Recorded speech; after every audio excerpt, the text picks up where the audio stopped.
वला तकफुरून। सदक़ल्लाहुल बसीरुल अज़ीम व सदक़ रसूलुहुर रशीदुल नबी। मोहब्बत व अक़ीदत के साथ बारगाह रिसालत आम सल्लल्लाहु अलैहि वसल्लम ने हदीया दरूद पाक पेश करें।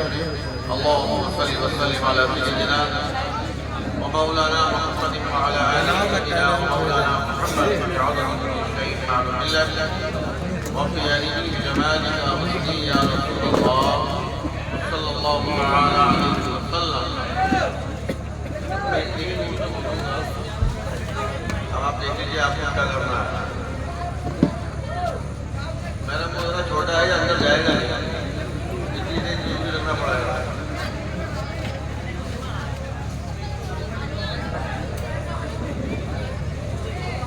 हज़रात,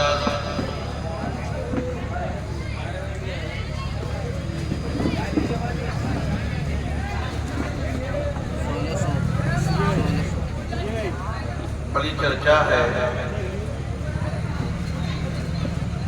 मौलाइयत के जनाजे।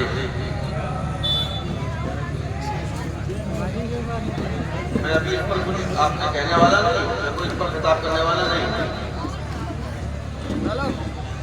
इसलिए कि मौका भी नहीं है, वक्त भी नहीं है, इसलिए वक्त भी चाहिए। और मेरी तबीयत भी सही नहीं है, बहुत सारी वजूहात हैं। इंशाअल्लाह 26 रबीउल शरीफ को फिलिपी शरीफ में सैयदना सरकार मियां रज़ियल्लाहु ताला अन्हु से पाक होगा, उसमें इंशाअल्लाह मैं इस पर ज़रूर खिताब करने जा रहा हूँ। मैं सरेदत आपको की वजह बताना चाहता हूँ कि मौलाइयत का जनाजा निकलता कैसे। आप जानना चाहेंगे कि मौलाइयत का जनाजा कैसे निकलता है? बच्चों आप लोग भी तवज्जो लो जरा।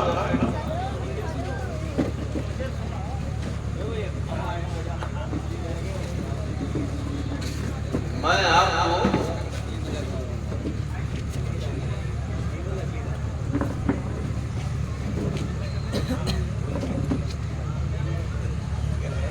ये बताना नहीं चाहता हूँ, बल्कि दिखाना चाहता हूँ कि मौलाइयत का जनाजा निकलता कैसे।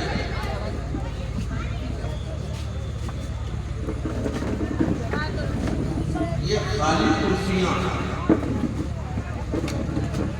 और ये खाली जगह, ये जो पिछले 3-4 मिनट में खाली हुई है ना, यही मौलाइयत का जनाजा है।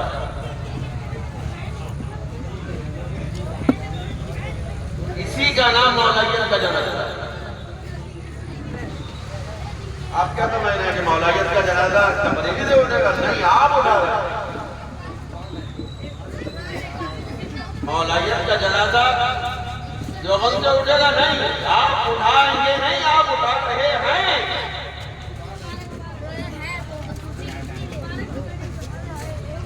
ये कौम कि जो इल्म से आरास्ता होना चाहिए। मेरी बात लगता है कड़वी हो, मगर मुझे उससे जर्रा बराबर फर्क नहीं पड़ता।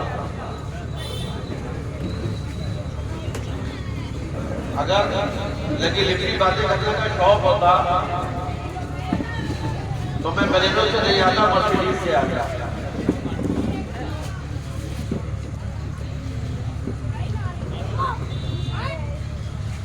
इन नौजवानों को इल्मी नकात सुनने का शौक होना चाहिए था। जिन नौजवानों को और खुद को हुसैनी और मौलाई कहने वालों को जिस तरह बाबुल इल्म के इल्म की भीख की तलब होनी चाहिए, उस तलब का मर जाना यही मौलाइयत का जनाजा है। जो आप लोग उड़ा रहे हैं, आप लोगों को बिल्कुल हक नहीं पहुंचता।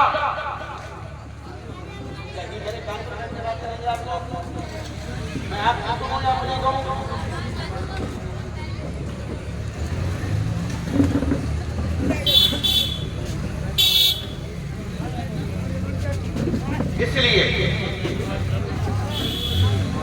आप लोग बिल्कुल इंतजार मत कीजिएगा इस बात का जब फला मियाँ ने और फला अशरफ ने और फला साहब ने कहा कि वो बुलाएंगे, नहीं, उनको जरूरत नहीं, आप हो तो इस काम के लिए अब उठा रहे हो, उठाते रहो। और एक बात बता दूं मैं आपको,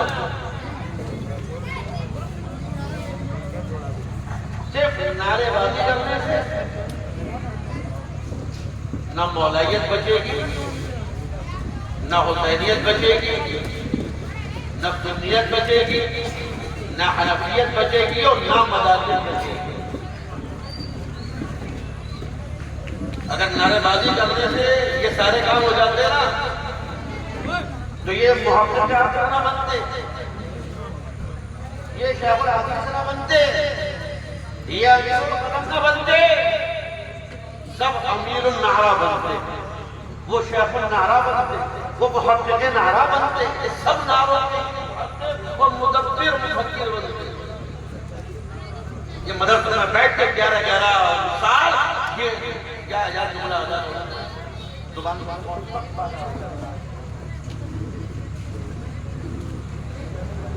याद रखो, तुम अपने हो इसलिए समझा रहा हूँ। सुन लो भाई, सुन लो, आप ही के लिए कह रहा हूँ, फरिश्तों को न सुना रहा हूँ, फरिश्तों को मेरी अभी बहुत है।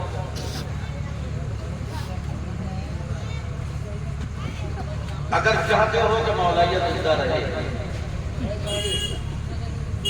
अगर चाहते हो हुसैनियत जिंदा रहे, अगर वो बेंगलोर में जो भी था वो वजह से है घटिया जो मौलाइयत का नाम लेकर खड़ा था, है घटिया आदमी, महाघटिया आदमी है। न हम उसके अकीदे से मुत्तफिक, न उसकी बातों से मुत्तफिक, मगर बात तो मौलाइयत के लेकर खड़ा हुआ था, ना मौलाइयत के लेकर खड़ा हुआ था। सिर्फ दलील हुआ किस वजह से?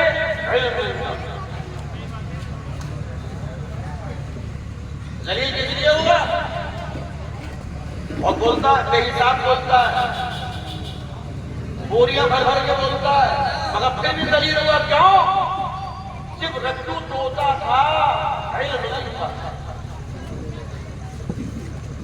न बचा सका मौलाइयत।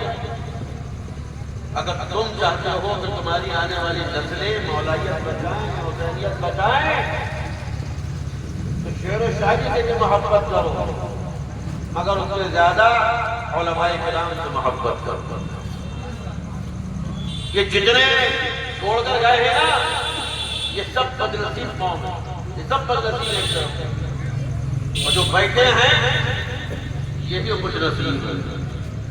हज़रत अल्लामा शदर मियां साहब के शेरों का फायदा भी इन्हीं को मिलेगा। वो तो बाकी बातों में समझ गया ये और मैं नारे लगाया करो, खाना खा के आया करो, अब मजा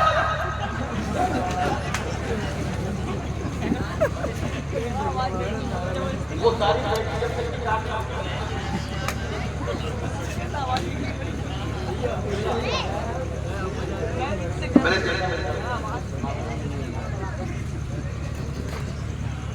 तो बात है, दिल की बातें नहीं आपसे कर रही, सबसे नहीं करता हूँ, इसलिए कि दिल की बातें तो दिल वालों से होती है ना। बोलो, जो महबूब लोग होते हैं, प्यारे लोग होते हैं, हर किसी से नहीं होते। आप मुझसे मोहब्बत करते हैं, मैं आपसे मोहब्बत करता हूँ। अच्छा, ये मोहब्बत है क्या? ये मोहब्बत पैसे की बुनियाद पर नहीं है, ये मोहब्बत खाने पीने की बुनियाद पर नहीं है, ये मोहब्बत किसी जागीरदारी या जिम्मेदारी की बुनियाद पर नहीं है, बल्कि ये मोहब्बत सुन्नियत और मदारियत की बुनियाद पर है। आज हम ईद मिलादुन नबी सल्लल्लाहु अलैहि वसल्लम की तरफ बढ़ रहे हैं।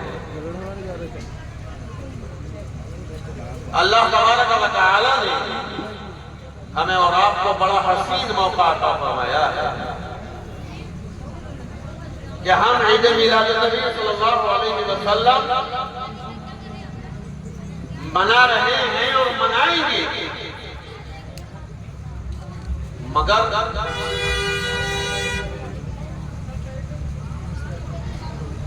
कुछ चीजें ऐसी होती हैं कि जो किसी के साथ लग जाए तो मजा पड़ जाता है। बस 5 मिनट की तवज्जो है बेटे, इधर देखिए तो ये तो चला जाना, इधर देखिए दो काम, ये तो मेरी बोलना बोला बेटा, मैं ऐसा क्यों जबरदस्ती सुनाता हूँ?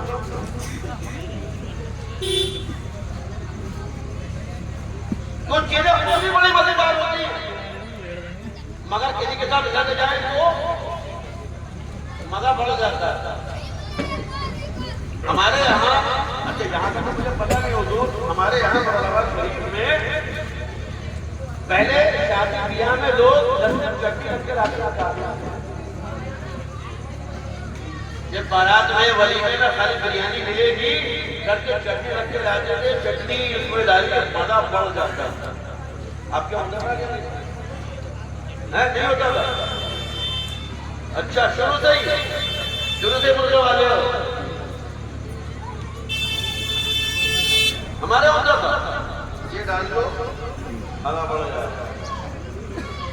अच्छा, रायता तो चलता है सब जगह, बिरयानी के साथ रायता, तो बिरयानी तो मुझे बहुत मजेदार है, उसको किसी के साथ की क्या जरूरत है कि रायता डालो तो और मजा हो जाएगा, खीरे खा लो साथ में और मजा हो जाएगा, एक मजा बढ़ जाता है।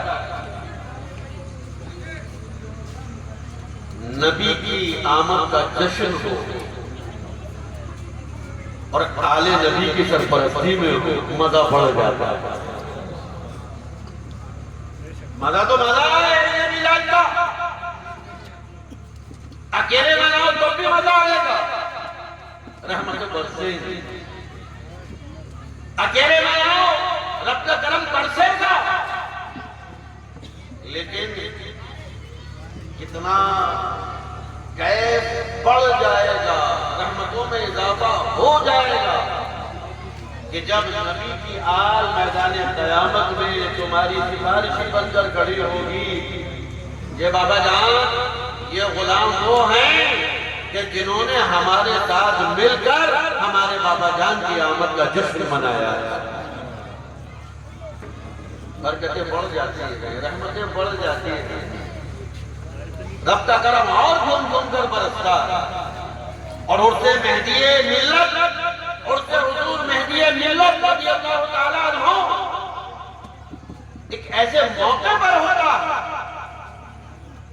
कि जब ईद मिलाद की तैयारियों का आगाज होता है। और मैं समझता हूं शायद पहली शरीफ की सरजमीन पर ये मौका बहुत कमी के साथ नसीब होता होगा कि जब इतने सादाते किराम एक नजर में नजर आते हो कि एक बार के बाद कर देखो सादाते किराम का वजूद नजर आता है। तो जी मुसलमानों, अपने आप को सुधारो, अपने आप को संभालो।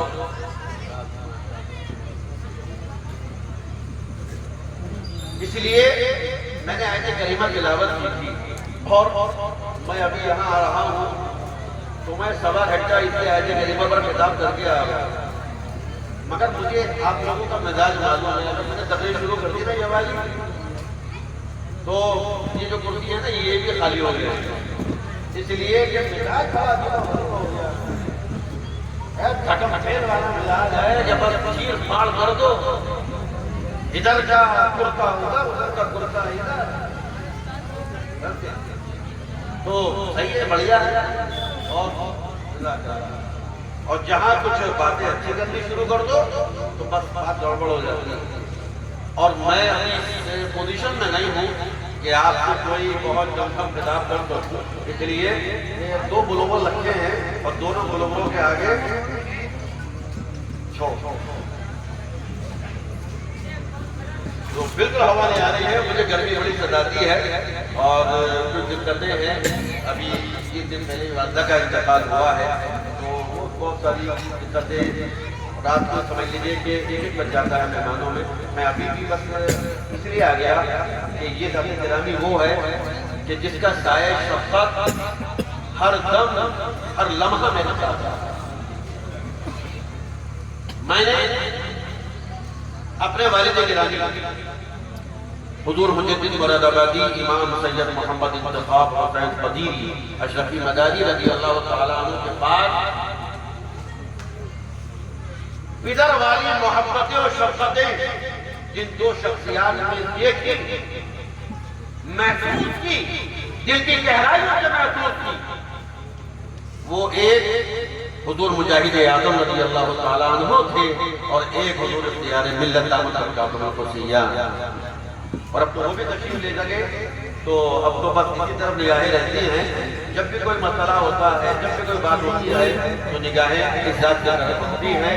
आप ये समझ लीजिए कि जो इतनी दूर 100 किलोमीटर दूर मेरी सरपरस्ती फरमाते हैं और मुझ पर शफ़क़त फरमाते हैं, अगर आप इनके दामन करम से लिपट जाएं तो आप पर कितनी शफ़क़तें फरमाएंगे, इसलिए कि आपको हरदम इनकी नजरों के सामने अल्लाह तबारक व तआला इनके साये करम को हम सब पर दराज फरमाए, इनकी उम्र में बरकतें अता फरमाए और हम हमेशा हुजूर मेहदी मिल्लत रज़ी अल्लाह तआला अन्हु का फैज़ान इसके जरिए हासिल करते रहे। वाखिर दावाना अनिल हम्दुलिल्लाहि रब्बिल आलमीन। अस्सलामु अलैकुम।